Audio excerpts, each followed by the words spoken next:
un vieux. Tous les journaux avaient inséré cette réclame. La nouvelle station balnéaire de Rondelis offre tous les avantages désirables pour un arrêt prolongé et même pour un séjour définitif. Ses eaux ferrugineuses, reconnues les premières du monde contre toutes les affections du sang, semblent posséder en outre des qualités particulières propres à prolonger la vie humaine. Ce résultat singulier est peut-être dû, en partie, à la situation exceptionnelle de la petite ville, bâtie en pleine montagne, au milieu d'une forêt de sapins. Mais toujours est-il qu'on y remarque depuis plusieurs siècles des cas de longévité extraordinaires. Et le public venait en foule.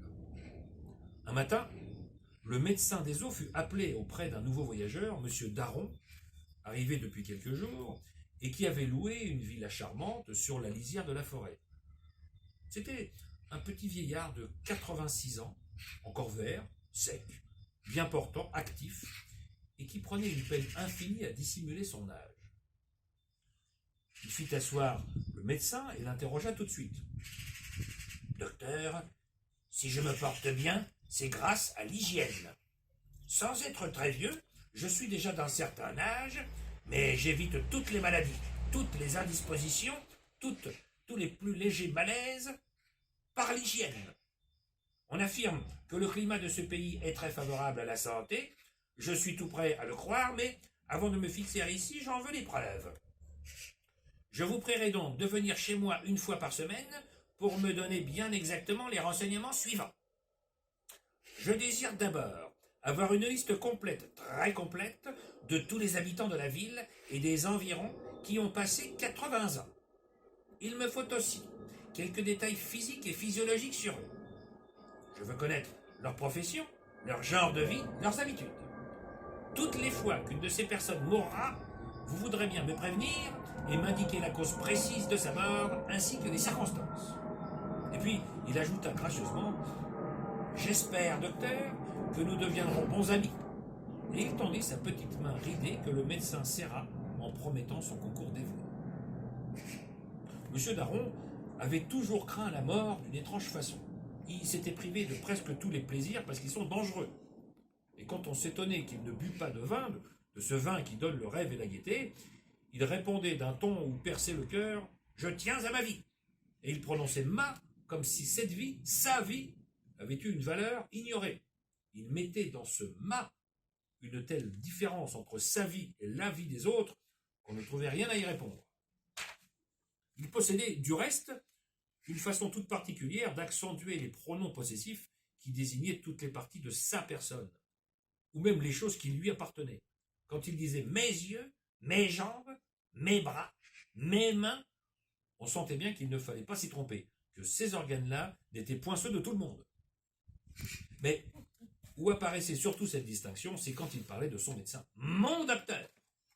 On eût dit que ce docteur était à lui, rien qu'à lui, fait pour lui seul, pour s'occuper de ses maladies et pas d'autre chose, et supérieur à tous les médecins de l'univers, à tous, sans exception. Il n'avait jamais considéré les autres hommes que comme des espèces de pantins créés pour meubler la nature. Il les distinguait en deux classes. Ceux qu'il saluait parce qu'un hasard l'avait mis en rapport avec eux, et ceux qui ne saluaient pas. Ces deux catégories d'individus lui demeuraient d'ailleurs également indifférentes.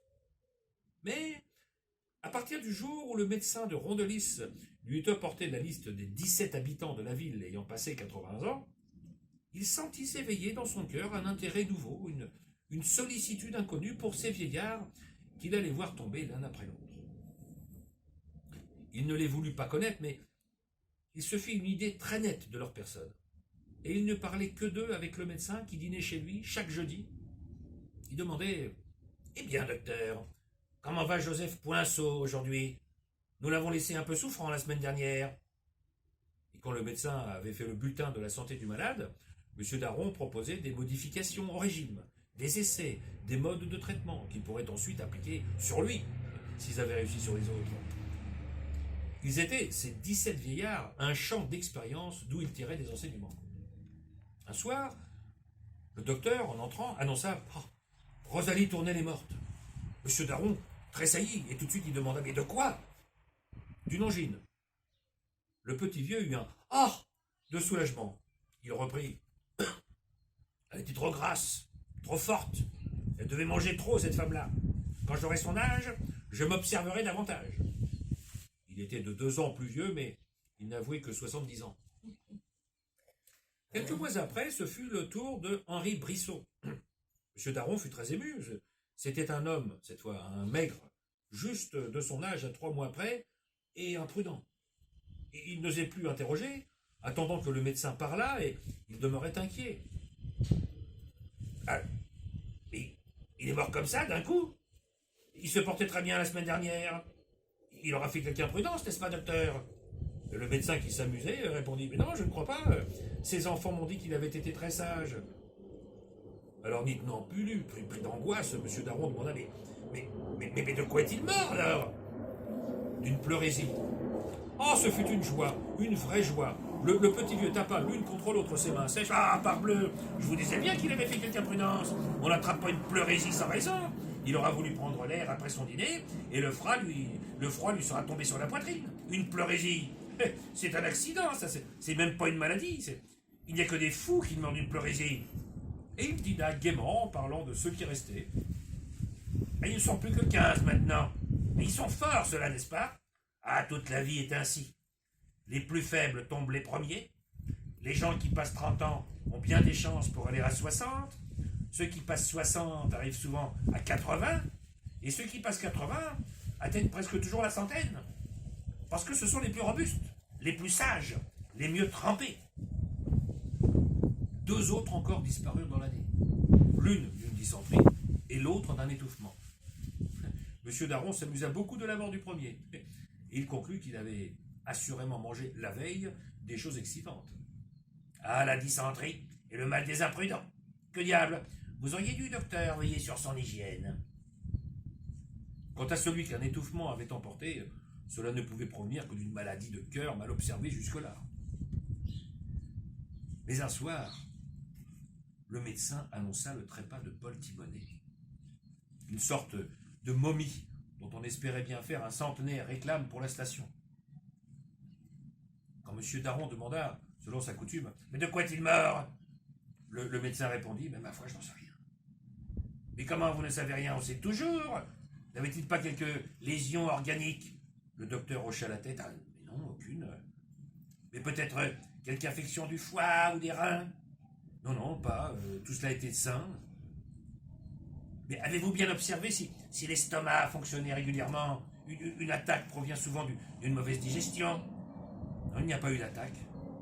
M. Daron, très perplexe, s'agitait. Mais voyons, il est mort de quelque chose, enfin. Mais de quoi, à votre avis? Et le médecin leva les bras. Mais j'en sais rien, absolument rien. Il est mort parce qu'il est mort, voilà. M. Daron, alors, d'une voix émue, demanda, « Mais quel âge avait-il donc, au juste? Celui-là, je ne me rappelle plus. » 89 ans. Et le petit vieux, d'un air incrédule et rassuré, s'écria, « 89 ans? Mais alors, ce n'est pourtant pas non plus la vieillesse. »